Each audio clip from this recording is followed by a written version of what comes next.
آئیے مجھے ایک واقعہ یاد آیا جو ہمارے لیے بے پناہ ادب کا باعث ہوگا. کس ادب کے ساتھ انہوں نے حاضریاں دی ہے اللہ کے رسول علیہ السلام کے دربار میں. حضرت سیدی ابو علی شاہ قلندر بہت بڑے بزرگ ہیں. حضرت شیخ ان کا اصل نام ہے شیخ شرف الدین اور ان کو ابو علی شاہ قلندر کہتے ہیں. ابو علی شاہ قلندر کہنے کی وجہ یہ ہوئی کہ آپ کے سیرت نگاروں نے لکھا ہے کہ آپ نے 30 یا 36 سال دریا میں کھڑے رہ کر اللہ کی عبادت کی. جب آپ عبادت کرتے تھے تو مچھلیاں آپ کا گوشت کھاتی. بہت عبادت و ریاضت کی، بڑی محنت کی، جنگلوں بیابان میں، دریاؤں میں، پہاڑوں میں. ایک دن اللہ کی طرف سے ندا آئی شرف الدین کیا مانگتا ہے مانگ لے، کیا مانگتا ہے مانگ لے. تو انہوں نے کہا کہ مجھے علی جیسا کر دے. انہوں نے کہا کہ مجھے علی جیسا کر دے. ندا آئی علی جیسا تو کوئی نہیں ہو سکتا، علی جیسا تجھے کر دوں عبادت کی بنیاد پر. علی جیسا تو کیسے ہو سکتا؟ علی جیسا کوئی نہیں ہو سکتا ہے تیرے زمانے میں، کوئی نہیں ہو سکتا. تو کافر کہا اس کے سوا مانگ. کہا ٹھیک ہے علی نہیں بناتا تو میرے اندر علی کی خوشبو پیدا کر دے. بوئے علی، بو کہتے ہیں خوشبو کو، میرے اندر بوئے علی پیدا کر دے، علی کی خوشبو پیدا. کہاں یہ دیا، یہ عطا کیا. پھر اس کے بعد آپ کو لوگ اصل نام بھول کر ابو علی شاہ قلندر کہنے لگے. بو مطلب خوشبو، بو علی شاہ، علی کی بو. پھر وہ بہت بڑے عاشق رسول اور بڑے مجذوب ہوئے اور بڑی کرامت ہے ان کی. اب اس طرف جائیں بھی تو پھر پورا وقت جاتا ہے، لیکن ہے بڑے زبردست بزرگ. اور ان کی نیاز جو ہوتی ہے وہ بہت مجرب ہے. اگر کسی کا کوئی کام اٹک جائے تو ابو علی شاہ قلندر کی نظر مانے اور ان کی فاتحہ دلائے، بہت جلدی کام ہوتا ہے. اور بڑے بزرگ ہیں اور بہت بڑے عاشق رسول گزرے ہیں. پانی پت میں ان کا مزار ہے ابو علی شاہ قلندر رحمۃ اللہ علیہ. ان کے پاس جو بھی مدینہ منورہ سے جاتا تھا، مدینہ طیبہ سے جو لوٹ کر جاتا تھا، سلام کرتا تھا تو ابو علی شاہ قلندر اس کے پیر چومتے تھے. آنے والا عام آدمی ہو کوئی ہو، آپ اس کے پیر چومتے تھے، ہاتھ چومتے تھے، اس کی آنکھیں چومتے تھے اور کہتے تھے وہ پیر میں کیوں نہ چوموں جو میرے یار کی زمین سے لگ کر آ رہے ہیں، وہ ہاتھ کیوں نہ چوموں جو میرے محبوب کی زمین کو چھو کر آ رہے ہیں، وہ آنکھیں کیوں نہ چوموں جو میرے محبوب کا روضہ دیکھ کر آ رہے ہیں. بڑے عاشق رسول، زبردست عاشق رسول. حضرت صابر پاک کا جو دور ہے وہی دور ان کا دور.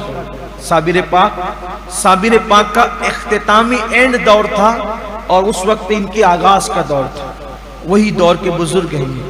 حضرت محبوب الہی کے معاصرین میں سے، یعنی نظام الدین اولیاء، صابر پاک، شمس الدین ترک پانی پتین، سب کے ہم عصر ہیں حضرت ابو علی شاہ قلندر. اور بعض بزرگوں کا کہنا یہ ہے کہ یہ مولا علی سے ڈائریکٹ مرید ہوئے ہیں. مولائے کائنات نے، مولائے پاک نے عالم روحانیت میں ان کو ڈائریکٹ مرید کیا ہے. بڑے بزرگ ہیں. زبان میری رکنا نہیں چاہتی کہ میں اس پر رکوں، میں چاہتا ہوں کہ ان کی زندگی سامنے آ جائے لیکن پھر تفسیر رہ جائے. تو صرف یہ کہنا چاہتا ہوں کہ وہ پیر چومتے ہیں، ہاتھ چومتے ہیں، آنکھ چومتے کہ مدینہ شریف سے کوئی آئے، مدینہ شریف سے کوئی آئے. تو ان کا ایک خاص مرید تھا، خادم بھی تھا. وہ دیکھتا تو رشک کرتا یار جو مدینہ منورہ سے آتے ہیں تو حضرت ان کا کتنا احترام کرتے ہیں، کتنی تعظیم کرتے ہیں. اگر میں بھی مدینہ شریف جاؤں تو پھر جب آؤں گا تو میں تو اتنا قریبی مرید ہوں، میری کتنی تعظیم کریں گے، کتنا احترام کریں گے. تو ایک دن اس نے کہا کہ حضور میں مدینہ شریف جانا چاہتا ہوں. فرمایا نہیں بیٹا، ابھی تو اس قابل نہیں ہوں. دیکھو یہ عاشقوں کا، اللہ والوں کا اپنا مزاج انداز ہے. پھر کچھ دنوں بعد کہا حضور جاؤں، فرمایا ابھی مت، ابھی کچھ اس قابل نہیں بہت. پھر وہ پوچھتا ہی رہا. ایک دن حضرت نے فرمایا ٹھیک ہے بیٹا جا، لیکن دیکھ وہاں کا ادب کرنا. مدینہ منورہ کی سب سے بڑی عبادت، مدینہ منورہ کی سب سے بڑی عبادت، کوئی کہتا ہے 40 نمازیں مسجد نبوی میں، مسجد قباء میں 2 رکعت عمرہ، سب اپنی جگہ صحیح ہے، سر آنکھوں پر ہے. ریاض الجنہ میں نمازیں سب اپنی جگہ صحیح ہے. بار بار حضور کی بارگاہ میں سلام اپنی جگہ سب صحیح ہے، بڑی عظیم عبادت ہے. لیکن مدینہ پاک کی سب سے بڑی عبادت اگر کوئی چیز ہے تو وہ وہاں کا ادب ہے. جو ادب کر لیا بہت بڑی بات ہے، ادب نہ کر سکا ناکام ہو کر آیا. امتحان میں تھا ناکام ہو گیا. تو حضرت ابو علی شاہ قلندر نے فرمایا بیٹا بہت ادب کرنا بیٹا. بیٹا تیرے پیر جیسے لوگ وہاں کی گلیوں میں کتوں کی طرح پھرتے ہیں. وہاں کی گلیوں کے کتے بہتر ہے بیٹا، ایسی گلیاں ہیں وہ تو بڑی عظیم گلیاں ہیں بیٹا. اللہ اکبر. تو بڑی نصیحت کی، ادب کرنا، احترام کرنا، جلدی بھاگ دوڑ نہیں کرنا، یہ نہیں کرنا وہ نہیں، بہت سمجھایا. بیٹا خیال کرنا، اس سے بڑی بارگاہ نہیں ہے کوئی دنیا میں، سب سے بڑی بارگاہ وہی ہے. بہرحال پھر وہ گئے حج کے لیے، پھر عمرہ کیا، جو سب کرنا تھا کیا، اور پھر مدینہ شریف گئے. پھر جب مدینہ منورہ سے واپس آئے تو ان کے دل و دماغ کے اندر یہ بات تھی اب میں پیر صاحب کے پاس جاؤں گا تو میری بھی آنکھیں چومی جائے گی، میرے بھی ہاتھ چومے جائیں گے، میرے بھی پیر چومے جائیں گے صاحب. لیکن جب گئے تو حضرت نے توجہ ہی نہیں کی. سلام کیا منہ پھیر لیا، ادھر سے آئے منہ پھیر لیا، ادھر سے آئے منہ پھیر لیا. حضور کیا غلطی ہوئی مجھ سے؟ فرمایا تو سوچ کیا غلطی ہوئی.